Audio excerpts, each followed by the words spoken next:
ជំរាបសួរបងប្អូនទាំងអស់គ្នាបាទហើយថ្ងៃនេះជាថ្ងៃទី2ខែធ្នូឆ្នាំ2025ចាត់ទុកថាជាថ្ងៃដែលខ្ញុំសប្បាយចិត្តមួយដែរបាទដោយសារតែខ្ញុំបានធ្វើរឿងដែលខ្ញុំចង់ធ្វើជាយូរមកហើយ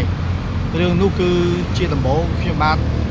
សូមអរគុណដល់អ្នកនាងអឹមបណ្ណោកឬក៏ហៅថាអ្នកនាងសុធាកូនអ្នកស្រែតែប្រហែលឆ្នាំមុននោះអ្នកនាងបានឲ្យខ្ញុំខ្ចីលុយនៅពេលដែលខ្ញុំទាល់ច្រកលុយរបស់អ្នកនាងដែលឲ្យខ្ញុំខ្ចីនោះ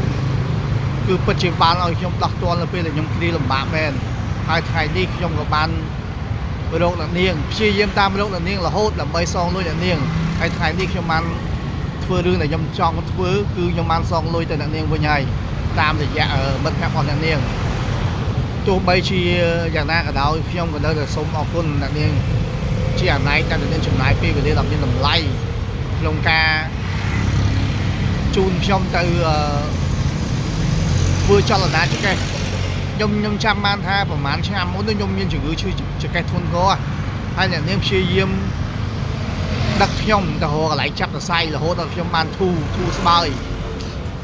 បន្ថែមទាំងអ្នកនាងបានជួយរំលែកនៅទុក្ខធរៈរបស់ខ្ញុំទេអ្នកនាងក៏បានឲ្យខ្ញុំខ្ចីលុយមួយចំនួនទៀតនៅពេលដែលខ្ញុំត្រូវការលុយជាចាំបាច់គុណបំណាច់មួយនេះគឺខ្ញុំនៅចងចាំចំណិចហើយខ្ញុំតាមស្វែងរកអ្នកនាងរហូតគឺក្នុងគោលបំណងមួយថាចង់ដឹងសុខទុក្ខរបស់អ្នកនាងអឹមបន្លកតើអ្នកនាងសុខសប្បាយជាទេឬមួយក៏អ្នកនាងមានសុខភាពយ៉ាងម៉េចហើយ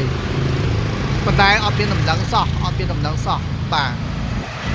ហើយមួយទៀតខ្ញុំតាមរកអ្នកនាងគឺខ្ញុំមានបំណងចង់សងលុយដែលអ្នកនាងធ្លាប់ឲ្យខ្ញុំខ្ចីហ្នឹងសងជូនទៅអ្នកនាងវិញបាទខ្ញុំចង់ជម្រាបថា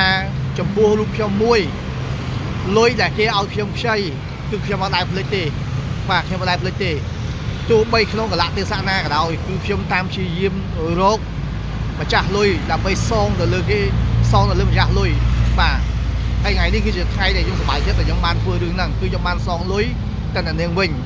ហើយក៏សូមអរគុណណាស់ដែលអ្នកនាងបានឲ្យខ្ញុំខ្ចីលុយលើគ្រាដែលខ្ញុំលំបាកដែលខ្ញុំត្រូវការលុយបាទសូមជូនពរអ្នកនាងព្រមទាំងគ្រួសារសូមឲ្យមានសុខភាពល្អមានសុភមង្គលហើយសង្ឃឹមថាការរាប់អានរវាងខ្ញុំជាមួយនឹងអ្នកនាងនឹងនៅថិតថេរជាយូរអង្វែង